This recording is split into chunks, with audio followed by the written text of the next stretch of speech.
himself. I mean, if you're looking for role models, you know, he's perfect. If you're looking for how to be a manager, he's perfect. They should really have, for the pro license, the UEFA Pro license for the managers that, you know, people that want to be managers, they should have a biography of, and I hope someone does a documentary on Gareth. The one on Bobby Robson, you know, More Than a Manager, is just sensational. But he died, so you don't want that to happen in the future. When Gareth passes away, there's a documentary. Someone should do it now and just say, right, this is how you should lead teams. This is like the what can you say, identikit of a modern football manager, whether it be club level or international manager. This is it, because he does everything right. He ticks all the boxes, if you want to call it like that. He makes light of a lot of criticism. If he gets that, he continues. He has a belief. He's very determined. He's very driven. He's very good with players, man management. He's very hard when he has to be. Some of the decisions he makes, taking off Jack Grealish in extra time, was I thought was absolutely terrific. Unlucky for Jack, but you know, it's you know, you've got to look at the overall picture rather than just individuals. And there's loads of examples where you can say that, where players have dropped out of squads because they haven't been quite right. New young players come in. I just think it's absolutely first class. It really is. He's at the top of his game, at the top of the tree, and I like him. I really do. You know, he's everybody's ideal manager. If England are going to go all the way, they're going to have to find a way past two proper old war horses in Bonucci and Chiellini. I mean, how impressed have you been with those two in the competition? They make me laugh. They seem to have been around forever, don't they? They seem. I mean, it's just fantastic what they have, and that three-man defence really suits Italy as well. But Mancini, to be fair, he's had 3 years in the job, and he's really moulded a very successful team that work hard.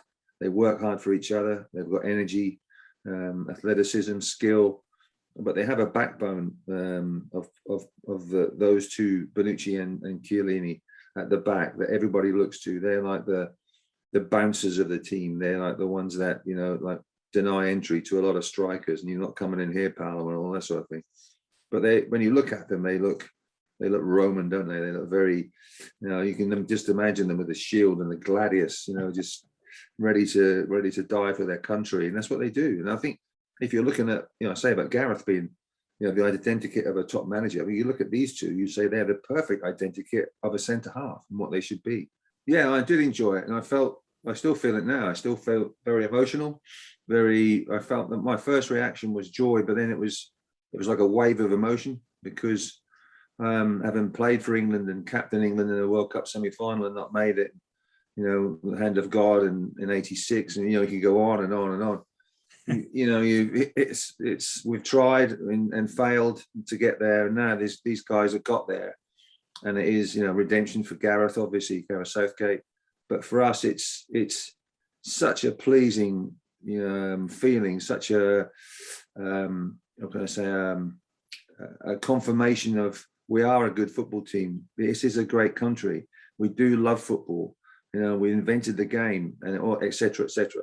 There is a need for some help to people to just try and get back into the routine and try and get back into what they were doing before. And I think it's so important, because it affects your life. You know, you can say agoraphobia, you can call it what you want, anxiety, but it is, now we've got to try and get back to what we were before. So sort of replacing coronavirus, you've replaced it with an anxiety and a fear of being amongst the human race again. And I think, you know, but it's so alien to us, because we've never ever experienced this and never gone through. No one's ever really gone through this.